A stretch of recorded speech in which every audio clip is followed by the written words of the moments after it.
Hi, my name is Dr. Cheryl Bell, and I am the Chief of Staff of Centerville Veterinary Hospital, and today I'm going to be speaking about general anesthesia.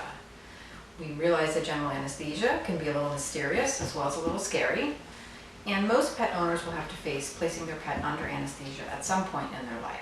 If it's a young pet, it could be for spay or neuter, for an older pet, a dental cleaning, or some kind of mass removal. And I'd like to discuss with you today how we do it, some of the tools we use to do it, and once your pets are under anesthesia, what we do to monitor them and keep them safe. So first off, we usually give something called pre-medication. That's usually an injection into the muscle with a small needle. It is a combination of drugs. Usually we have an opioid, which is for pain relief and for sedation, as well as anti-anxiety drugs like Valium. We also use drugs that treat nausea at this point. Once your pet is a little bit sedate, then we place an IV catheter. This is an IV catheter.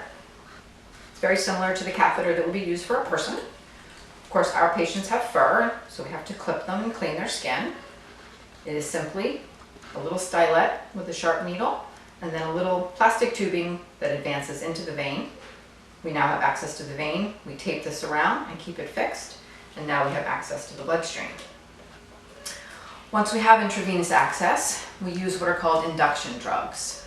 Induction drugs, something like propofol or ketamine, essentially put the pets into such a sedated state that they lose all of their reflexes. It's at this point that we can actually gain access to their airways and intubate them. Most of the gas anesthesia and oxygen combinations that we use to maintain anesthesia are delivered by endotracheal tube. This is an endotracheal tube. This is a medium-sized one. We obviously have many different sizes. For cats, we have little teeny tiny ones, and for big dogs, they're much larger. This is a laryngoscope, has a light on it.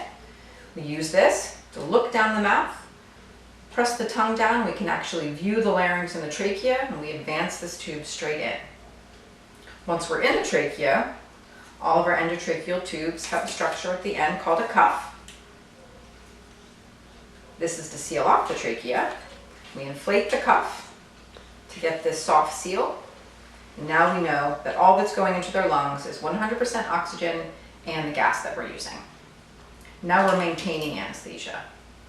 While we maintain anesthesia, the main parameters that we always watch are heart rate, blood pressure, temperature, an EKG, which is the electrical rhythm of the heart, as well as something called SpO2, which is the amount of oxygen that's in the bloodstream at the time.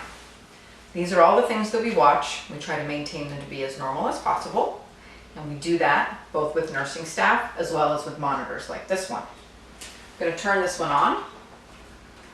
We'll probably beep for a few minutes and show you all the things that we use to hook up to this monitor. This is a blood pressure cuff. These also come in many different sizes. We wrap these around one of the legs. It inflates and deflates about every 3 minutes and gives us a blood pressure reading throughout the entire procedure. These are EKG clips. These get fixed on the legs, usually right above the knee and right behind the elbow, and this gives us our EKG reading. This is an SpO2 monitor. This will monitor heart rate as well as the oxygenation in the bloodstream. This usually goes on the ear or sometimes on the tongue. In addition to watching all of these readings on the screen, we also have nurses listening to the heart, listening to the lungs, taking the temperature and feeling all of their pulses to make sure that their pulse pressure is normal. In animals, when they're under anesthesia, we normally feel the femoral pulse, which is right in the inner thigh. We feel the lingual pulse, which is right in the bottom of the tongue, the pedal pulses, which are on the feet, and there's also a pulse next to the lip that we can often feel. We use all those to make sure that our blood pressure reading seems accurate. Once your patient's procedure is finished and we're waking them up, essentially we turn off the gas. Now all that's going into the tube is 100% oxygen, and we wait. It normally only takes a few minutes. Once we see the animal becoming more alert, we see some of the reflexes reemerge, such as the blink reflex, and most importantly, the swallowing reflex. Once the animal is swallowing, we take our tube, we deflate our cuff, and we remove our tube. Now you have an animal in recovery.